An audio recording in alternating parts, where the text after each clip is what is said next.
Raiz Capixaba.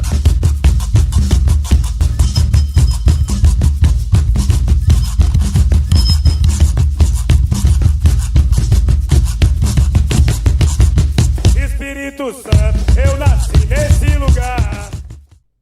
Saudações pocantes aqui direto do estúdio 42B, no centro de Vitória. Eu sou o Vitor Taveira e esse é o Raiz Capixaba, o programa do Século Diário sobre cultura, história, memória, identidade do Espírito Santo.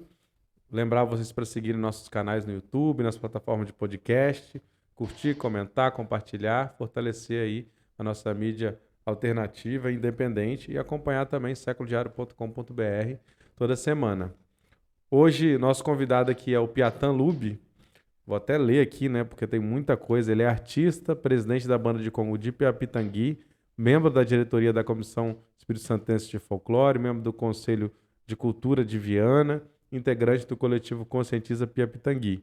Vamos falar sobre esse lugar, né, Piapitangui, que é uma comunidade rural em Viana, da reivindicação de criar uma unidade de conservação por lá, é importante proteger as matas e as águas, uma região de cachoeiras, muito bonito. E vamos falar também sobre projetos de arte comunitária desenvolvidos pelo Piatan em várias localidades do Espírito Santo. Um dos mais conhecidos é o Caminho das Águas, quem muita gente talvez tenha visto pelo centro de Vitória, talvez saiba o que é, talvez nem saiba o que é. Cidade Comestíveis, Cartas de Amor ao Rio Doce e Araçaoca. São alguns que a gente vai falar logo mais. Vamos começar um pouco...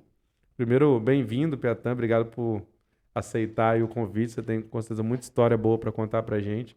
Você falar um pouco da sua trajetória. Como é que você chega nesse lugar, né, que hoje você trabalha, né, vive e trabalha do aspecto comunitário em Piapitangui. Márcio, obrigado você, Vitor, por me convidar para trazer essa história muito biográfica mesmo da minha família materna, né? Porque os meus ancestrais são dessa comunidade. A minha bisavó morava lá, né? Meu avô, minha mãe que saiu foi para Ouro Preto estudar restauração e aí conheceu que seria meu pai biológico, né? E até trouxe um pouco dessa veia artística para mim e depois logo a gente regressou para essa comunidade bucólica, rural, ali todo mundo agricultor. Eu tenho um tio que ele nem no supermercado ele vai, ele não sai da roça, assim, ele acorda 4 horas da manhã, é muito legal, assim, é um outro estágio de existência, assim, mesmo, assim, eu admiro muito essa capacidade que eles têm de viver totalmente conectados como há 100 anos atrás vivia. É uma comunidade muito... Piapitangui significa filhos do grande rio. Então, povo indígena, né, viviam naquela região, os jesuítas chegaram, os que rebelaram-se morreram, os que misturaram sobreviveram. Então ali tem aquela mistura muito próxima de Roda d'Água, onde tinha uma fazenda de escravos. A comunidade de Piapitangui cresce nessa formação identitária. Aí chegam os alemães, os italianos, os alemães descem, e aí vem a parte do meu avô, materno também, de onde eu herdei esse olho azul. Então, o nome Piatan, conectado com essa memória indígena ali, da própria família, e o olho azul desse outro lado alemão. E há 40 anos atrás nem energia elétrica tinha. Sabe? Há 10 anos atrás fizeram asfalto, hoje a gente já tem internet. Então, uma comunidade que se desenvolveu e acessou, e está sendo acessada por muitas pessoas de uma maneira muito rápida. Eu nem sei se a comunidade tem a capacidade de entender isso tudo. Eu tentava falar para a gente não asfaltar, para a gente deixar a estrada de terra, porque isso diminuiria o acesso. O Google Maps nem ia mapear, então ia ficar uma coisa muito mais intimista. Mas aí todo mundo achou que o progresso era mais importante. E aí, assim, a gente passou de um fluxo de 20 carros por dia para 500. Então, assim, virou uma rota, tem toda uma história acontecendo ali muito rápido. Então, 60 anos atrás, nem energia elétrica tinha, Vitor. Era sabe? E o que as pessoas vão fazer lá? Ali virou uma rota agroturística, assim, que tem uma cervejaria artesanal da nossa família, né? O meu irmão é cervejeiro. Aí tem o Sítio Gava. Muito boa, aliás. A Pia Beer, né? Pia Beer. Cerveja muito boa. E aí tem o Sítio Gava, aí tem as cachoeiras, né? O Vale das Cachoeiras, perto. A gente tem, se a gente quiser pensar em comida, assim, e conhecer as pessoas, a gente vai chegar, vai entender todo um processo artesanal de produção, assim. Então, carne, queijo, pão, existe todo esse lado. E eu percebo que está em desenvolvimento, sabe? E a Grande Vitória, né? É bem próximo, né? Para muito quem vem de próximo. Vitória. Quando eu morei no Caparaó, eu percebia todo um processo de agroecologia muito forte. Só que a distância do Ceasa é muito grande.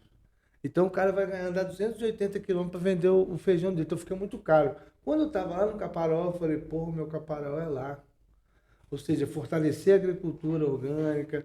E é um processo difícil isso. Então, assim, quando eu estava morando em Portugal, eu saquei que a gente era muito perto da Grande Vitória e a gente acabava virando, ia ser contaminado. Então, assim, eu falei, pô, ali é uma divisa, ali é uma área fronteiriça. Em toda a Grande Vitória, Serra, Cariacica, Vila Velha, Viana, fora Vitória, que não tem zona rural, há uma tensão, né, de avanço da urbanidade sobre essas áreas rurais que preservam não só produção de alimentos, coisa assim, mas assim, uma cultura, o que você falou no começo, né? Uma forma de vida, um modo de vida que acaba sendo desreconhecido e atropelado por essa ideia do progresso. Bela observação. E lá em Portugal que eu saquei isso, porque lá em Portugal é um país velho, antigo, nada para ser transformado, né? Assim, eu falei, pô, lá tá tudo para ser feito, toda uma identidade sendo reconstruída, né? Porque os filhos dos agricultores preferem trabalhar na Vale, alguns casos, né? Preferem trabalhar na Vale do Rio Doce do que manter a história da família, porque é realmente um trabalho difícil. Assim, tem gente que fala que não tem muito trabalhador disponível hoje, o uso de agrotóxicos discriminados, são coisas. Eu sou apicultor e meliponicultor. Então, já tem um Cuidado conflito. de abelhas, né? Só para quem não está habituado. Isso aí. E assim, então, a abelha é altamente sensível a qualquer tipo de veneno.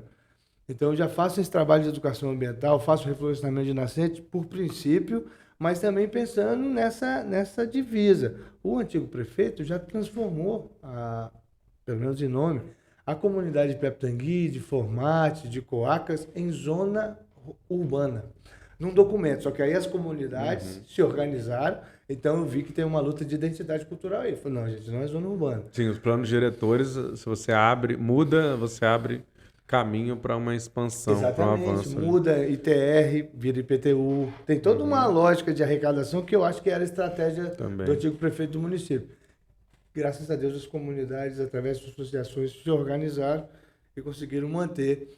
Só que para manter essa identidade de comunidade rural, a gente tem que gerar muito mais discussão sobre isso, assim, sobre o sujeito campesino, sobre o modo de vida campesino. Eu acho que o Conscientiza Peptangui vem ajudar nesse sentido. Eu queria comentar algumas coisas. Por exemplo, você falasse do Conscientiza Peptangui, primeiro, né? E também que está acontecendo uma movimentação para tornar a Viana um polo, né? De alguma maneira, um polo de agroecologia. Tem essa questão logística muito favorável, né? Mas ainda é um município incipiente nisso, né? Primeiro, fala um pouco do coletivo. O que é esse coletivo? Qual é o objetivo dele? Tá, há muito tempo, práticas de sensibilização e conscientização ambiental, a gente vem fazendo. Assim, minha mãe sempre foi defensora, né, de manter viva a floresta. Eu herdei isso até dessa memória indígena, né, que floresta viva é riqueza absoluta, né? Floresta em pé é riqueza absoluta. Essa lógica, né, de desmontar tudo para transformar em pasto é muito pequena, assim, com relação a toda a biodiversidade que a gente também não consegue explorar. Então, o coletivo Conscientiza Peptangui você faz parte da fundação dele, porque era um grupo de amigos que se reunia para fazer uma limpeza na cachoeira. A gente tem a cachoeira que ela é estruturada assim, tem 3 parques particulares e tem uma área que ela faz fronteira com algumas propriedades, só que ela não tem ninguém que guarda. E é a área que a maioria das pessoas vão. Então a gente tem pedras pichadas, a gente tem a pessoa que vai acampar e desmata do lado para botar a barraca. Então a gente tem uma coisa assim, fogueiras em vários lugares. Já teve um incêndio de 5 dias, a gente perdeu quase 1 hectare de floresta. Os caras vão fazer uma festa, uma fogueira. Não, o problema não seria esse. O problema é não entender o pós, né? Assim, você não cuidar desse fogo, você perdeu o domínio. Ela começa justamente nessa questão da conscientização em relação a essa área da cachoeira. Quer dizer, que você relatou antes que é um grande avanço, né? Também um processo assim, meio desordenado, né? Não planejado, do avanço do turismo, né? É. Que é um ecoturismo, mas não é um ecoturismo que A parte gente de tem um relatos de planejamento. um desses parques, assim, num dia de carnaval, de ter 1.830 pessoas. Isso ele não faz controle, mas a gente percebe pelo fluxo de carro. Foi uma média que uma vizinha me contou, sabe? Num dos parques, dos 3. Não comporta. Ele cobra R$10 por pessoa e é isso, ele dá a manutenção naquele lugar ali. Só que a grande questão é esses outros lugares que não tem proprietário, que cuida e que tem uso constante. Várias pessoas já morreram, né? 2 em específico, eu já estava atuando ali na região. E é isso. Teve questões muito sérias ali, porque seria um território sem dono. Pensando nisso, um grupo de amigos, voluntários, ativistas ambientais, se sensibilizaram a ponto de começar a fazer um trabalho de limpeza simples, um grande mutirão de limpeza da cachoeira. No primeiro mutirão a gente tirou 19 sacos grandes pretos de lixo. E coisa assim, garrafa de vidro, latinha de sardinha que o cara acampa, lona velha que o cara, né, cobertor que molhou, ficou pesado, o cara deixou. Não entende que aquilo ali é uma coisa muito maior do que a fraqueza ou a força dele, né?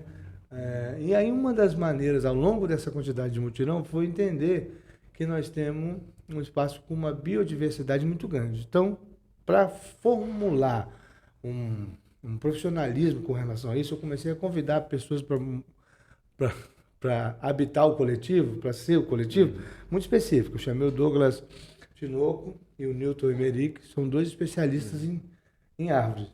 E eles vão cuidar do projeto de florística. Então, fazer o georreferenciamento das árvores, identificação das árvores matrizes, identificação de espécies, coleta de semente, banco de semente. E aí a gente vai ter um georreferenciamento de toda a biodiversidade florística da região. Isso é um relatório tabulado, vai ser enviado para que a gente apresente toda a grandiosidade dessa linha da biodiversidade. Tem um projeto de mamíferos, um projeto de anfíbio, um projeto de peixe. Se a gente achar, por exemplo, uma pererequinha, um sapinho raro, aí vira uma floresta nacional. Se a gente achar alguma coisa que está ameaçada de extinção, existe uma série de procedimentos que a gente consegue melhorar a relação que essas pessoas que estão ocupando desordenadamente, é porque existe esse consumo da Porque paisagem. você está falando que um dos objetivos é criar ali uma unidade de conservação, né? Esse seria o sonho, o extremo. O que nós estamos fazendo agora é uma série de ajuntamentos e projeções para construir projetos muito sérios, cientificamente falando, com metodologias muito bem apuradas, contratar membros da comunidade, contratar estagiários pelo IFES, pessoas que vão... O levantamento dos pássaros, por exemplo. Muito legal. O Simon é um grande amigo, mora em Belo Horizonte, que está cuidando dessa fase, assim, né? Dessa parte do programa que a gente idealizou um programa para a gente conseguir levantar dados. Então tem a fase de observatório, nós vamos levantar dados e depois entrar com uma solicitação de tombamento daquilo como unidade de conservação ou um parque municipal que seja. Qualquer tipo de medida que ajude a conduzir de uma maneira mais saudável o uso daquela região vai ser legal. Nós temos alguns problemas sérios, igual eu fui relatando aqui para você, com relação à água em si, ao entorno, pichar com pedra. Um monte de pichação, não dá para entender qual que é a mente da pessoa que vai para ali pichar, como se... Eu não sou contra pichar, a minha formação é de artista plástico, mas eu acho que os espaços de disputa de pichação não é no meio de uma floresta. Eu acho que cobra, onça, não entende direito aquele código. A gente tem que entender isso, que aquele território não é nosso. A gente pode ir, mas... E aí eu acho que unidade de conservação seria deixar claro essa condução. Ali, bicho, é uma cachoeira, um vale das cachoeiras. Essa mobilização que o coletivo está fazendo prevê visitar todos os proprietários, identificar todas as nascentes, entender todas as pastagens, quais seriam as áreas de proteção necessárias, quais seriam as medidas de conservação, então, reflorestamento de nascentes. Então, a partir do projeto de florística, a gente fazer o nosso viveiro e reflorestar toda a região, diminuindo o assoreamento. Esse dia teve uma chuva forte, escorreu assim, um pedaço de floresta por cima de uma pedra, que se tivesse alguém lá embaixo, morria. Graças a Deus não tinha, porque pouca gente vai no cachoeiro quando está na chuva. Só que é isso, no nosso projeto no nosso coletivo tem um membro que está cuidando exatamente de uma estratégia de socorro em uma emergência, sabe, assim, 1.800 pessoas num dia é muita gente. Eu acho que tem que ter um grau de responsabilidade, não só do poder público, mas um grau de consciência com relação às pessoas que vão. Então a ideia é de criar guias florestais. Tem formas de unidades de conservação que você não precisa nem excluir a população e nem excluir a visitação, né? Mas isso se dá de uma forma mais organizada e mais... Inclusive, assim, nessa questão de ter, né, uma entrada, de ter um processo ali de educação ambiental mesmo, né? Oficial, assim, né? Que apresente, que explique, como tem em outros lugares, né? É muito legal porque os planos desse coletivo, que é um grupo de voluntários e que agora a gente está consolidando um programa, um plano de trabalho que vai envolver participativamente todas as associações da comunidade, os proprietários. E, por exemplo, então 2 anos de campo com relação aos pastos. Foto, nome científico, nome popular de todos os pastos. A gente vai ter uma lista de todas as incidências de pássaros ali naquela região. Faz um catálogo, faz uns desenhos, tira fotografia, pega esse material, transforma isso em material pedagógico e faz o processo de educação ambiental nas escolas. Pode virar uma cartilha para entregar para as pessoas que estão chegando na cachoeira. Eu acho que a gente tem que começar. Eu sempre sonhei com isso. Eu moro na comunidade, eu habito essa cachoeira há muitos anos. E eu sempre percebi isso. E foi muito... Antigamente, pouca gente conhecia. Há 22 anos atrás, quase ninguém conhecia a cachoeira. Eu até me sinto um pouco responsável, porque eu ficava chamando um monte de amigo de Campo Grande para ir. E aí virou um problema, virou um extremo. Mas não que o humano é um problema para o planeta, sim, mas o humano consciente ele vai reduzindo esse dano. Então, acho que o trabalho de conscientização, então, assim, o processo de formação desse público é muito importante. E como é que você acha que a cultura local entra nesse projeto? Teve um impacto muito grande, muita gente acha ruim. Eu vou contar 3 casos. Porque eu faço a articulação de todas essas mentes brilhantes que estão trabalhando na construção e na condução desse programa com a comunidade. Então, eu ouço relatos de pessoas que plantam aipim, que plantam banana, que são agricultores e moram ali perto, e que tem gente que fica acampado 4 meses lá em cima, mesmo. Tem várias histórias, é muito forte, eu gosto dessas histórias. Mas aí vira e mexe, some uma quantidade de aipim. Alguém que foi passar uma noite lá, não sei o que, vai lá e rouba um aipim. Não é um problema o aipim em si, mas isso tinha que ser comunicado. Então, tem um impacto muito forte com relação à quantidade de pessoas passando ali na sua casa. A comunidade não está preparada para isso tudo. Então, fazer um trabalho de envolvimento com relação a esse fluxo todo, com as pessoas que estão imediatamente conectadas, é parte de uma harmonização, né, de uma sensibilização e de uma pluralidade positiva para todo mundo. Mas eu digo assim, nesse projeto, inclusive, né, de uma unidade de conservação e tal, como é que essa comunidade local se envolve, como é que, tipo assim, tem uma banda de Congo, tem outras manifestações culturais, ou a própria forma de ser, né? Porque isso também precisa ser, não pode ser esvaziado, né? O turismo ele não pode ser esvaziado do seu sentido social. Não. Mesmo ele sendo natural, né? Como acontece em alguns lugares, como Guarapari, por exemplo, são as praias e a cultura local não entra praticamente, não aparece como um elemento e aí você cria justamente essa sazonalidade, no caso de lá, né? A pessoa só vai num determinado momento do ano que tem praia, quando tem praia ninguém vai porque não tem mais nada, não tem mais nada, eu digo no sentido de que não se mostra o que se tem, porque tem muita coisa. Eu tenho que me desculpar pela absoluta sinceridade que eu estou relatando as coisas, assim, a partir do meu ponto de vista. Lógico que existem várias maneiras de ver a mesma coisa, e eu gosto de ser bem sincero, porque eu também estou conversando com uma pessoa que eu admiro, que é meu amigo particular. Então, isso é até perigoso. Isso é até perigoso. Está muito à vontade. Estou muito à vontade. Mas pensando no que você está falando, eu tenho que ser mais claro ainda. Ali na nossa... O Piapitangui é o lugar onde o ônibus de Campo Grande, que passa na frente da cachoeira, do território que tem a cachoeira, é escrito Piapitangui. Então, para você ir para a cachoeira de ônibus, você pega um ônibus chamado Piapitangui. Ao longo dos anos, foi chamado de Cachoeira de Piapitangui.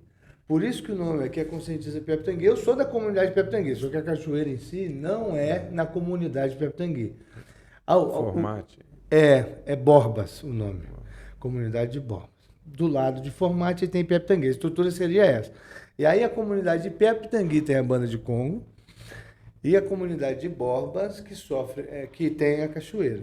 É muito legal porque eu consigo perceber tudo isso como nossa comunidade, como comunidades vizinhas, adjacentes, comunidades irmãs. E tudo isso que nós estamos falando, por exemplo, se dermos a sorte de sintonizar o tombamento de uma unidade de conservação, a gente vai achar qual que é a medida certa, todas as comunidades viram zona de amortização da unidade de conservação. Todo mundo é beneficiado. Eu estou procurando, por exemplo, metodologias de RPPN. São reserva particular. Então o cara vai receber uma grana e nós estamos querendo, estudando, tem 2 advogados, eu queria até agradecer o doutor Juninho, que tem feito com a gente essa pesquisa de levantamento dos mecanismos do crédito carbono e do mecanismo do SA, né, do Serviço Ambiental, que são estratégias para a gente remunerar a pessoa para manter a floresta em pé. Então a gente está procurando, respondendo a sua pergunta, achar jeito de envolver o tempo inteiro, participativamente, horizontalmente, colaborativamente, a construção desse programa, desse projeto, com os moradores ali. Mostrar que vale a pena conservar, né? Exatamente. Dá para ter, inclusive. E vale a pena até economicamente. Que é aí que se convence as pessoas exatamente. De fato, né? Alguns pela consciência, mas... Tem um grande amigo, mais Flávio, ele é proprietário lá do lado, né? A família Lube também tem uma quantidade de pasto, é um outro grande problema, porque esse lado da família é bem diferente, né? A família Lube é muito grande. E ele falou, Piatã, mas aqui, beleza, você quer pôr essa unidade de conservação, mas quer dizer que eu não vou poder mexer mais? Eu falei, não, quer dizer que você vai receber para manter viva a floresta. E eu tenho que achar essa moeda de troca, senão eu não vou ter adesão comunitária dos proprietários. E a estratégia de proteção das águas, estratégia de combate às mudanças climáticas, enfim, entram várias questões que tendem a ganhar visibilidade, né? Ainda mais agora nessa nova gestão da política nacional. Sim, né? Nós estamos a pauta entra no Lula. A pauta entra. Inclusive, essa semana mesmo tem uma entrevista sobre mudanças climáticas. Quem quiser procurar aí nos canais do Século, tá muito bacana também. Feito esse merchan, queria entrar na fase final aqui e falar um pouco da arte comunitária. O seu trabalho como artista, que também interage ali com o local, mas assim, o que é arte comunitária? Qual que é essa estratégia sua de produzir um outro tipo de arte que não seja muito centrado no artista tão fortemente, né? Isso é muito interessante. Muito legal, né? Porque a minha mãe e meu pai são restauradores de obra de arte. E aí é bem objetual, mas exige muito conhecimento, uma capacidade muito densa de técnicas mesmo, de reconhecer técnicas históricas para reconstruir aquilo ali, seja pintura, seja escultura. No meu processo de formação na UFES ali, eu com 22 anos, lançaram um edital aqui, né, nem lembro o nome do edital, mas era com intervenção com relação ao mar. Lembra desse edital, em 2008? Eu não lembro do edital, mas eu lembro da intervenção. Aí lançaram um edital específico falando que os artistas tinham que construir obras relacionadas com o mar. E na época, eu estava estudando com o Pedro Canal, e o Pedro estava falando das intervenções dos ateus. Eu falei, o negócio é pintar tudo que era mar de azul. Aí eu falei isso pro Pedro, ele falou, Piatão, acho que eles não vão deixar você pintar isso tudo de azul não, vai ficar muito caro o projeto. Aí eu falei, então vou fazer uma linha. Foi assim que nasceu, assim. E a partir dessa sacada... É o caminho das águas. É o caminho das águas. Eu fui aprovado e eu comecei a fazer um trabalho que muitas pessoas queriam ajudar a fazer. Eu comecei a perceber que, além do objeto em si, artístico, a construção no entorno, o envolvimento afetivo era muito maior, né? Assim... Eu conheci esse projeto antes de conhecer, na verdade. Eu falava, cara, o que é? Eu passava, era curioso, aí um dia alguém me falou. Foi um artista que fez. Isso aqui é uma faixa azul, quem transitou por Centro de Vitória ainda tem, né? Passou muitos anos. E foi até curioso que eu te mandei uma vez ali na Casa Porto, isso foi pintado. foi reforçado e tava novinho. E aí eu perguntei, Pietro, foi você que pintou? E não foi, né? Você nem sabe quem foi, eu acho. Né? Não, na Não sei se realidade, foi a própria Casa Porto. eles me pediram permissão para pintar e eu acho que é um trabalho que tem um domínio público, Reforçaram, né? exatamente, Exato. repintar. Porque mas na verdade, só deixar claro, Uma linha azul. uma linha com azul 30 que centímetros remonta de espessura, que a linha original antes dos aterros. a né? marca linha do d'água, a marca, exatamente. né?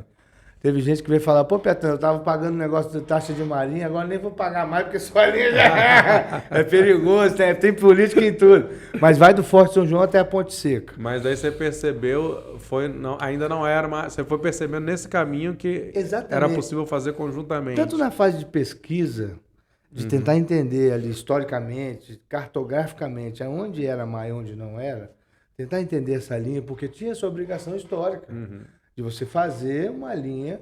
E aí a gente está falando de Porque uma... isso mexe com memória, mexe com territorialidade. E também tem esse grau de responsabilidade do projeto que se propõe fazer uma linha azul onde era mar. Então, eu vou passar a linha. Lógico que tem lugares que a linha ia cortar um prédio, que eu fiz uma adaptação simbólica para ser execuível Sim, também. claro. E ao longo dessa pesquisa, foi deixando claro que além da própria linha, a linha simbolizava um acúmulo de memórias, um acúmulo de ações. E aí eu percebi que a parte humana na construção estava muito mais latente. Lógico que a obra é muito importante, foda, e foi a partir dela que gerou-se toda essa construção, que hoje eu defendo, estou fazendo um doutorado em Estética dos Diálogos. Eu estou trabalhando com coisas que são anti-mercadológicas, você não consegue comprar as obras. É difícil isso, mas é porque nós estamos falando de construções, né, de mobilizações comunitárias. Então, o Joseph Beuys falava muito sobre isso, assim, sobre a escultura social. O fato da gente se reunir aqui para pensar numa nova era já é um princípio construtivo. Porque tem outras que a gente estava falando, né? Comentamos no começo, por exemplo, cidades comestíveis, que tem também essa noção, queria que você comentasse um pouco dessa cidade comestível e as cartas de amor ao Rio Doce. Maneiro. Não sei por onde você quer começar. É difícil. Dá para perceber, todos os trabalhos têm uma saudação, uma conexão direta com a natureza e com o estado originário. Exato. Tanto a cachoeira, tanto... Tem tudo a ver com Tanto- tudo que você falou anteriormente. Né? Exatamente, assim, o caminho das águas é você vir para a cidade e falar, pô, o que era aqui antes de ser isso tudo, né? Antes de ser a capital. Entender o antigo desenho. Então tem uma memória originária que é posta na prova. Os cidades comestíveis é um trabalho de mapeamento das árvores frutíferas que estão em espaços públicos nas grandes cidades, identificar a árvore, ver qual é a época de fruta daquela árvore e fazer uma coleta, valorizar, assim, criar meios para a gente defender. A gente viu alguns casos, né, daquele abacateiro que a prefeitura queria cortar e a comunidade não deixou cortar porque todo mundo colhia aquele abacate. Então, de alguma maneira, e o Monumento de Amor ao Rio Doce vem depois de uma tragédia, né, de um crime, né, de um ecocídio assim, gigantesco, lama tóxica num rio forte, formoso, que alimentou durante muitas gerações várias famílias, né? Tem toda uma potência ali com relação ao nosso estado. E aí eu quis ouvir assim, qual que é a dor. E aí eu fiz questão de criar um mecanismo para que as pessoas escrevessem mensagens para o Rio, não para mim. Foi lindo, eu fazia umas mandalas de fruta, eu fiz 6 residências artísticas. Você lembra disso? Eu lembro dessa época. A gente acompanhou no século também, fizemos matéria. E tal. E aí ficava morando lá, fazia umas mandalas. Nas regiões atingidas, foram várias comunidades ali do... Nas regiões atingidas. do Rio isso aí. Doce. De Regência até Bom Jesus. Bom Jesus? Baixo Guandu? Baixo Guandu, isso aí. E aí botei uma plaquinha assim, troca-se frutas por cartas de amor ao Rio Doce. O pessoal olhava meio desconfiado. Mas é mesmo, as frutas bonitas, né? Eu tinha comprado só coisa boa para dar certo. Impressionante. Eu tenho 1.800 cartas de amor ao Rio Doce. Eu quero publicar. Elas, para mim, elas são memórias, por isso que eu chamo de monumentos para o Rio. E aí, na primeira iniciativa que eu tive de publicar, eu tive um problema com relação, porque a maioria das pessoas não assinaram. E aí, uma série de outras questões que não seriam só a mensagem em si para o Rio. E aí eu fiz essa versão digital, disponibilizei, você consegue acessar através do meu website algumas cartas, né? A maioria dessas cartas. Mas eu quero publicar, eu quero distribuir gratuitamente, eu quero que as mensagens de amor ao Rio Doce conduzam a várias e várias gerações a importância que é preservar o rio. Depois que aconteceu isso, as pessoas que pescavam não podiam pescar, a pessoa que irrigava a hortinha dele com a água do rio não podia mais irrigar, a pessoa que ia namorar na beira do rio perdeu a vontade de namorar perto do rio, sabe? Assim, é muito forte, né? É muito forte. Eu vou até colocar aí, né, na descrição do vídeo o site, né, piatanlube.wixsite.com. Faz essa gentileza. Vou botar o link aí para quem quiser acessar. Teve a Araçaoca também. É uma memória, Que é uma- também é um dispositivo de memória com relação à comunidade de Araçatiba. Reza a lenda de que os povos originários chamavam aquela grande baixada, o Rio Jucu passava dentro dessa comunidade que a gente chama de Araçatiba. Houve uma transposição na década de 70, muito forte. Isso mudou toda a biologia da região. Imagina, você transpor um rio 1 quilômetro, E a cultura também. você tira toda uma, né, Vitor? E ali era uma área de várzea em torno desse rio, e a área de várzea normalmente dá muito araçá. Então, eu gosto de ficar imaginando, com um pouco de base, lógico, etimológica, de dados, né? Então, Araçatiba, tiba é muito, araçá é a fruta. É óbvio que os povos originários identificavam aquela região com a quantidade de fruta que ali tinha, que era o araçá. E na minha visita na época em Araçatiba, eu não vi um pé de araçá. E olha que araçá dá sim à vontade. E aí eu achei que era legal trazer essa fruta como um elemento de batismo daquela comunidade tão importante. A história de Araçatiba é muito bonita, né? É um dos poucos lugares onde que os negros que eram escravizados tinham data de nome de registro, tinha um livro de óbito. Quando acabou a escravidão, a terra foi dividida em partes iguais para as famílias. É muito bonita, a história é muito única. Quem tiver interesse, vale a pena. Então, muito raro assim a lógica operacional, e eu fiz questão, é muito forte espiritualmente também, sabe? Diz que quando chegou esse fazendeiro, com os escravos e tal, os índios migraram, desceram ali e foram para lá na Barra do Jucu. Tem uma história, uma conexão de Araçatiba com a Barra do Jucu. É muito bonito tudo isso. Mas aí a Araçaoca nasce disso. A ideia de retomar, plantar essa fruta em homenagem a essa memória territorial de uma coisa que tinha ali e não tem mais. E aí a história é muito boa, porque eu fui fazer do lado da igreja, a arquidiocese já estava com um plano e eu não podia fazer do lado da igreja.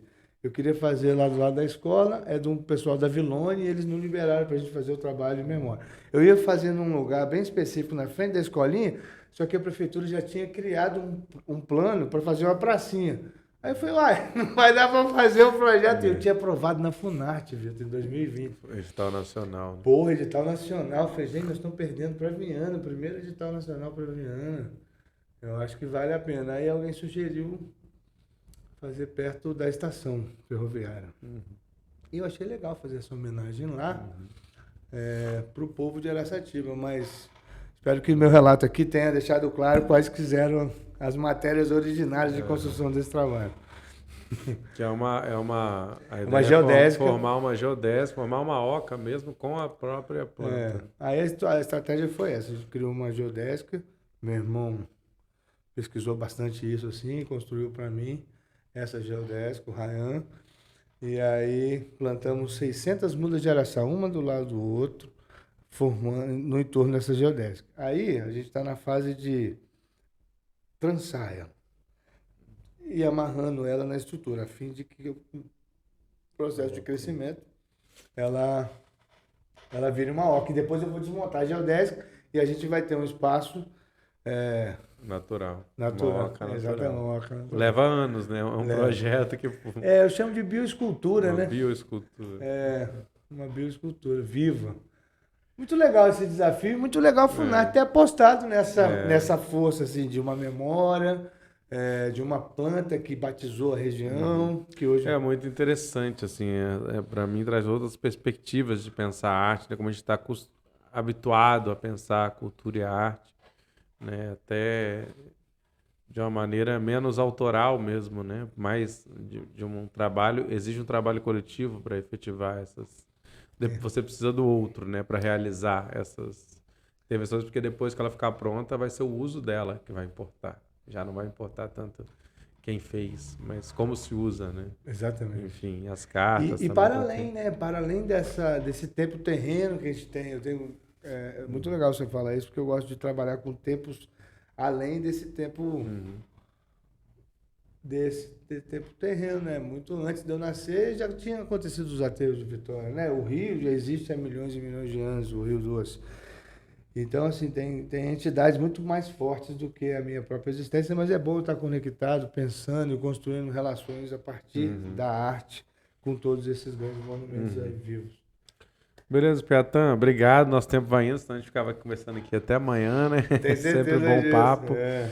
Esse foi o programa Raiz Capixaba. Segue acompanhando no Século Diário também, Saber, o coletivo, as ações lá. Sempre que tiver alguma coisa, a gente vai estar Pode acompanhando. dar um recadinho? Eu queria Pode ir convidar lá, todo gente. mundo a pensar com a gente esse programa do Conscientiza Piapitangui. A gente vai fazer uma série de ações de educação ambiental, mutirões de limpeza na cachoeira. Então, vale a pena quem tiver interesse e sentir parte dessa história. E como encontrar? Pelo Instagram. Pelo Eu vou Instagram. pelo Instagram. Aham. Conscientiza Piapitangui vai estar também na descrição, então. O site do Piatã e o Instagram do coletivo.